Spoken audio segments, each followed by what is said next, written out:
You ever feel like you're working harder than ever but still not moving forward?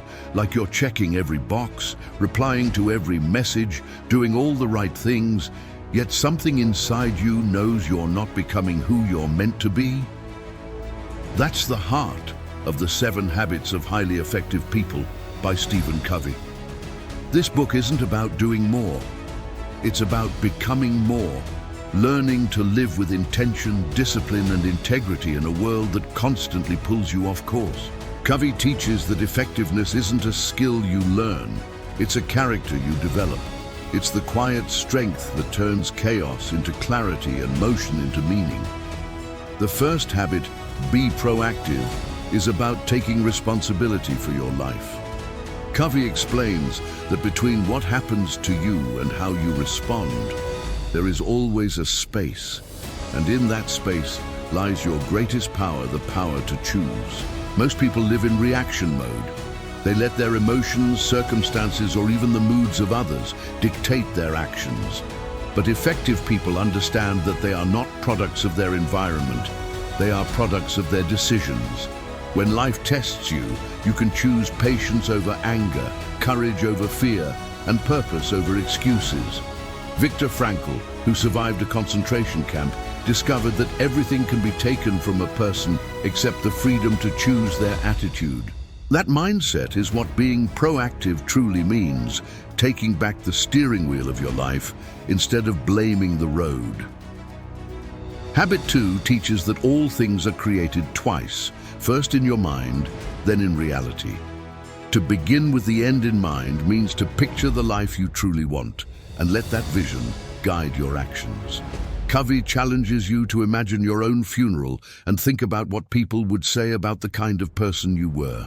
Would they describe someone kind, dependable, and wise, or someone too busy chasing things that didn't matter? When you define your purpose, every decision starts to align with that vision. Steve Jobs once said that remembering he'd be dead soon was the most powerful tool he had to make choices that mattered. That's what this habit is about, clarity. Knowing what's truly important so you stop wasting energy on what isn't. Without direction, you'll spend your life climbing a ladder only to realize it's leaning against the wrong wall. But when you begin with the end in mind, every step becomes deliberate and every day becomes meaningful. Now that you know your destination, habit 3 is about living it daily.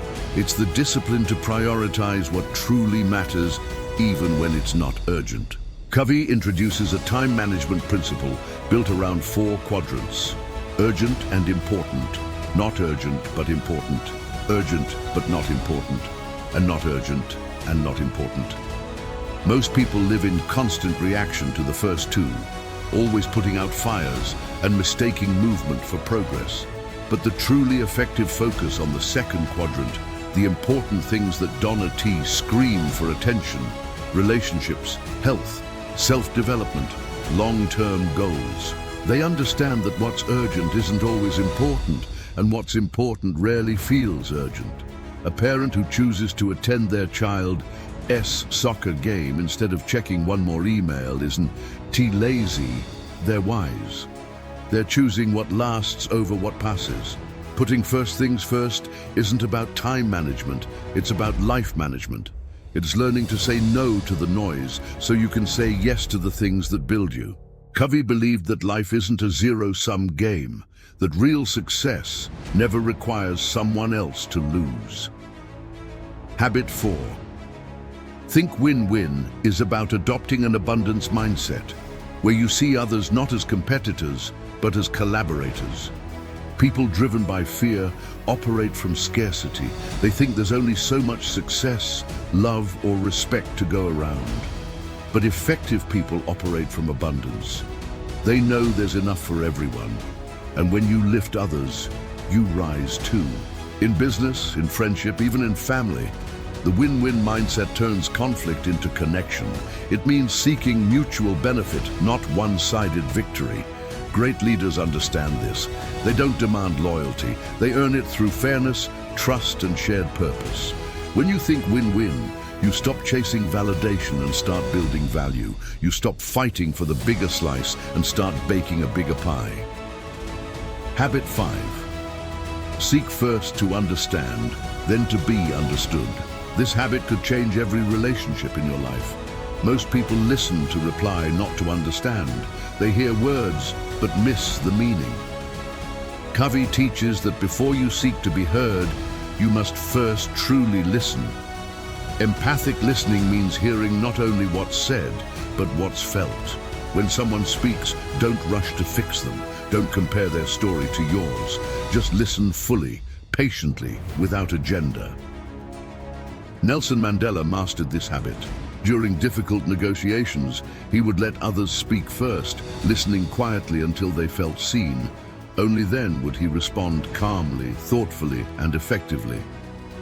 When you seek to understand first, you disarm defensiveness.